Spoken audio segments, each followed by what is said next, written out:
कभी कभी हैरत इस बात पर भी होती है, और ये बात भी हजरत में अक्सर कहा करता हूं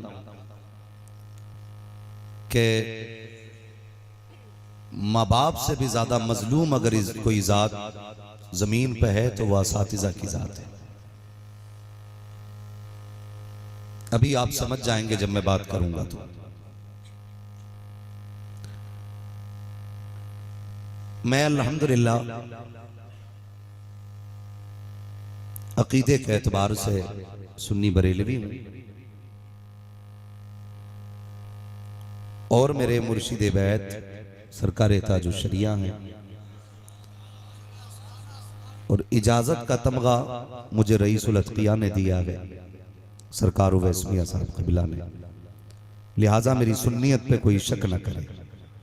बातें मैं कड़वी करूंगा लेकिन सच्ची करूंगा। मैंने सबसे ज्यादा मजलूम जात असातिज़ा की इसलिए कही कि बंदा एक बार पीर के हाथ में हाथ देता है, फिर हर जुमेरात को हाजिरी देने जाता है, ठीक है, लेकिन एक उस्ताद एक तालिब इल्म को 1 साल से लेकर 10 साल तक पढ़ाता है। फारिग होने के बाद हाफिजों का हाल यह है कि कुरान सुना के आते हैं तो हर यार को याद रखते हैं किससे ईद मिलनी है, लेकिन 2 मिनट के लिए उस्ताद के पास नहीं जा सकते। अगर कोई शागिर्द शोहरतों के आसमान को पहुंच जाए तो फिर वो असातिज़ा को अपने कद के बराबर नहीं समझता, जबकि सोचना चाहिए कि ये जो आसमानों की बुलंदियों पे उड़ रहे हो, यहां तक पहुंचाने का काम उस्ताद का हुआ करता है। अल्लाह आपको सलामत रखे। चचा थोड़ा सा जरा ख्याल कीजिएगा, मैं वक्त कम है, इंशाल्लाह मुझे बात पूरी करनी है। अभी मैं थका नहीं हूं, बीच में जरा थकना महसूस करें तो नारा लगा दिया करें ताकि सांस मिल जाए। बस मैं कुछ समझाना चाहता हूं, मिंबर से लेकर नीचे तक मेरी बात पर गौर करें। मेरे भाई, जुमेरात को पीर से मिलने जाते हो, कम से कम ईद उस्ताद से मिल लिया करो। और माँ बाप भी ये सोचते हैं हमने 500 रुपए दे दिए, एक जोड़ा दे दिया तो हमने हक अदा कर दिया। जिन बच्चों के माँ बाप मौजूद हैं ऐसे के जिनको असातिज़ा ने पढ़ाया, और अगर जहन में ये गुमान है कि 500 रुपए एक जोड़ा दे के हक अदा कर लिया, तो फकीर का ये जुमरा लेके जाओ, अगर तुम्हारे बेटे को इन्होंने हाफिज कुरान बना दिया है ना, तो कपड़े का जोड़ा तो क्या, खाल उतार के उसका जूता पहनाओगे तब भी जो एहसान इन्होंने तुम्हारे बेटे पे किया है उसका हक अदा नहीं कर सकते, उसका हक अदा नहीं हो सकता। इसलिए कि सारी दौलत अपनी जगह है, कुरान की दौलत अपनी जगह है। क्या दे दिया, खुदा की कसम, सीने के लिए कुरान करोड़ों अरबों रुपए में नहीं खरीद सकते। और कितनी आसानी से हम इस मदरसे वाली जमात को जलील करते हैं। हो सकता है मेरी जमात के कुछ लोग मुझ पे तंज करें, लेकिन कीजिए, आपके हाथ में कलम है, मुझे कोई एतराज नहीं है। आप अपना काम कीजिए, मैं अपना काम करूंगा।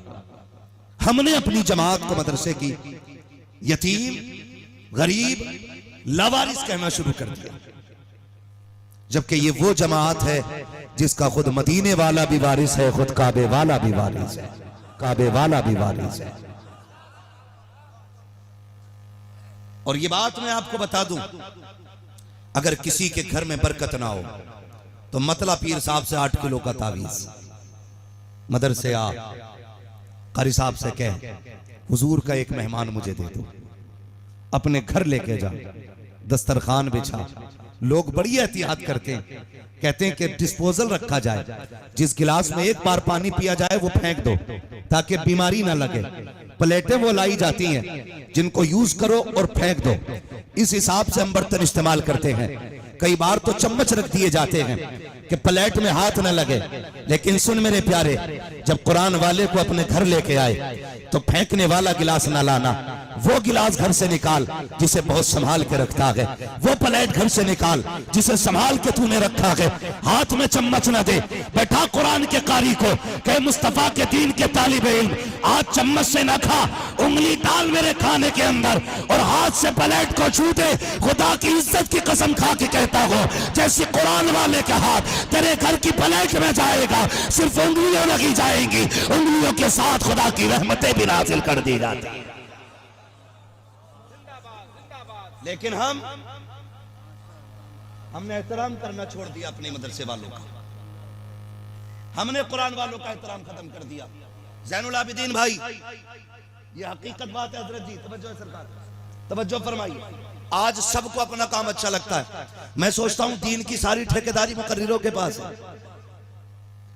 मुदर्रिस सोचते हैं सबसे बड़े ठेकेदार दीन के मुदर्रिसीन हैं,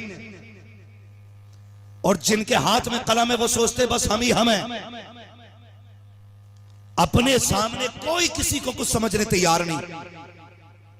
बस इतना मशवरा है, अपने आप को कुछ ना समझो, मिटा दे अपनी हस्ती को अगर कुछ मर्तबा चाहे, कि दाना खाक में मिलकर गुले गुलजार होता है।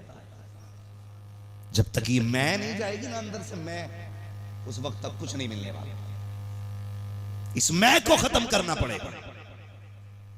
मेरा जी चाहता है कुरान पढ़ने वालों की जूतियां सर पे रखूं, इसलिए कि जब ये चलते हैं तो इनके कदमों में फरिश्ते पर बिछाते हैं। मगर मेरी कौम तुम्हारा क्या करना है? भाई ज़ैनुल आबिदीन पढ़ेंगे, आप नारे लगाओगे, मुझे एतराज नहीं। मैं चाहता हूं ये कौम इश्क रसूल में पले बढ़े, लेकिन इश्क रसूल का तकाजा नातों के साथ ये भी है कि नारे के साथ साथ हमें कुरान पढ़ना भी आना चाहिए। ये अलमिया नहीं हमारा 6 उम्रें करने जा रहा है साल भर में, आके कह रहा अल्लाह का शुक्र है 6 उम्रें करके आया हूं।